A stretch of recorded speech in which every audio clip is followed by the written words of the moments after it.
There is no king of New Orleans, but if there was one, I think I would be talking to him, at least in the football context. The man right here, Drew Brees, thank you for joining us here. Yeah. We are CNBC, of course, a business network.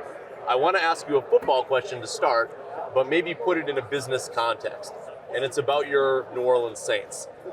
If you were an executive running the New Orleans Saints today, and you take a look at what their team is today, how would you fix things? Well, the tough part for the Saints, especially as you look at this year, was injuries, and that's something that's not. A lot of times, that's just we were just unlucky, you know.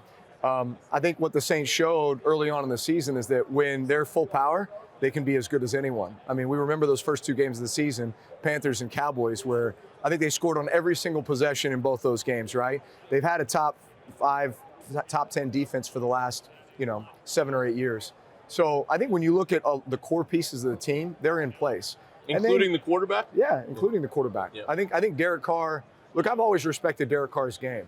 And I think when surrounded, when in the right system, surrounded by the right guys, he has the chance to be really, really good. And I think he's shown that. So, look, when you think about, draft and free agency and the coach that would come in, first and foremost, if you feel like you've got the right quarterback, how are we going to build the offense around him? How are we going to build the system around him? So that's your choice at head coach and offense. And then from there, it's what pieces need to be added. You're always looking for depth on both the offensive and defensive lines. The offensive line was decimated with injury this year for the Saints. Yet another reason why they struggled.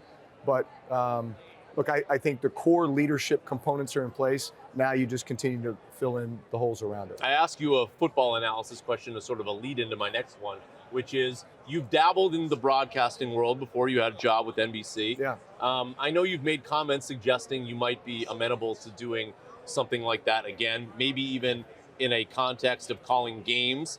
You look around at your peers. You see Tom Brady. You see Eli Manning. You see Peyton Manning.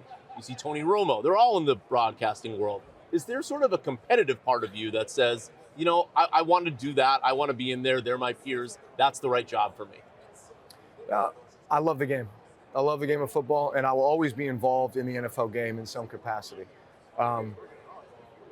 What I really appreciate is the opportunity that I had right when I retired to go work for NBC, to work with some of the best people in the business, to be in a booth for a short while with Mike Tirico, broadcasting Notre Dame games, being in studio with both him, Tony Dungy, and others, Maria Taylor, and having that component of a skill set.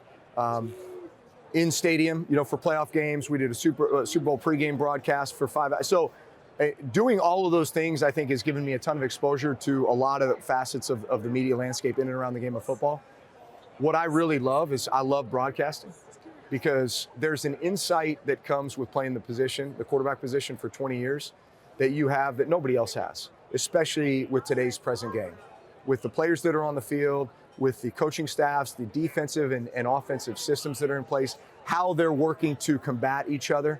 And so I feel like we're extremely well equipped to be able to talk about and communicate exactly what's happened on the field and why. And so, look, I feel like preparing to broadcast an NFL game is a lot like playing it, right? What you're looking for. But there's also a formula to be able to communicate that insight. And so, look, I would, with the right opportunity, I'd love to. Are you talking to media executives about this opportunity? Maybe. Are some of them here? Maybe. So that's good. Maybe for next season? Maybe. Maybe. All right, good. Yeah. I spoke to Eli Manning, and Eli Manning told me that he was sort of looking for his passion post-football. I know when you went to Purdue, you were an industrial management. Right? Exactly, industrial management major. You have a sponsorship with Aldi, which I'd like you to talk about, but also more broadly than that, how you navigate your post-playing career when anyone in your shoes, that has to be sort of all your life. And then it ends. Yeah. And then did you go through the same process that he's going through, which is trying to figure out what is my passion post-football? Yeah, and that's just next chapter of life, next phase of life. Here's the thing. especially, I feel like the longer you play the game, almost the harder it is with the transition, because it has been such a huge part of your life. Especially when you talk about 4 years of high school, 4 years of college, 20 years in the NFL. So for 28 years, football was a huge priority in my life. And just about every decision I made was based around how I could be the best quarterback I could be for my team, right? And all of a sudden, one day you wake up and that is no longer. There is certainly that transition. And look, I had a ton of business interests off the field that I transitioned to. My family, I have my wife Brittany and 4 children. All my kids play sports. I want to be as involved as I can be in coaching them and their teams and their friends and being there for them. So that is my priority. Beyond that, yes, what can I continue? Like, I am a goal-oriented person. I'm somebody who wants to have great purpose for what I'm doing in life, and be very intentional about that. So it's not just kind of one-off this and that. Everything I'm doing, I'm either trying to develop a skill set, I'm trying to learn, or I'm trying to identify what I want to pursue or what goal I want to really go after. Yeah.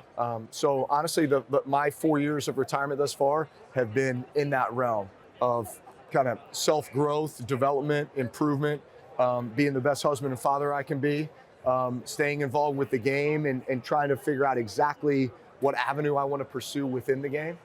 So yeah. Well, they're handing out $300 million broadcasting contracts these Apparently, days too. yeah, So yeah. maybe you're in line for that too. Talk to us a little bit about the Aldi sponsorship. Yeah, so up to 25% off at Aldi for all your must-have game day items. My wife and I have been a huge fan of Aldi grocery stores for a long time. It's where we go to get all of our game day must-haves. So as we know that everybody on Big Game Sunday is going to be getting together with family and friends and cooking up wings and burgers and dogs and everything else, Aldi's your one-stop shop for all that. What's your prediction for Sunday? You know, we'll see. I think I'm really excited to see this matchup, especially based on what happened 2 years ago, based on the season that, look, Philly is running the football as well as you can right now.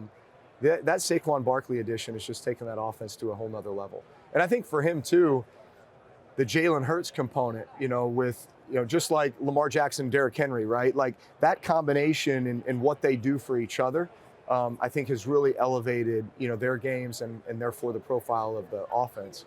So I think the number one thing is figuring out how you keep Patrick Mahomes off the field. And you keep Patrick Mahomes off the field by being able to run, possess the ball, and time of possession. That's not a prediction. That's not a prediction. What's the prediction? There is no prediction. Yeah. Oh man, I can't if Philly does that game plan, they got a great chance to win. How about that? Yeah, that's true. Well, look, it seems seemingly year after year these teams have a great chance to win, and then they fall just short. That's the thing that I have been talking to other people about too, which is like you can analyze this all you want, but then in the end, Patrick Mahomes ends up winning by 2 points. So that's for me. That's sort of like, look, there's only so much evidence here that I can go on, and it seems to be the same result year after year. But he has lost before. It's not like he's invincible.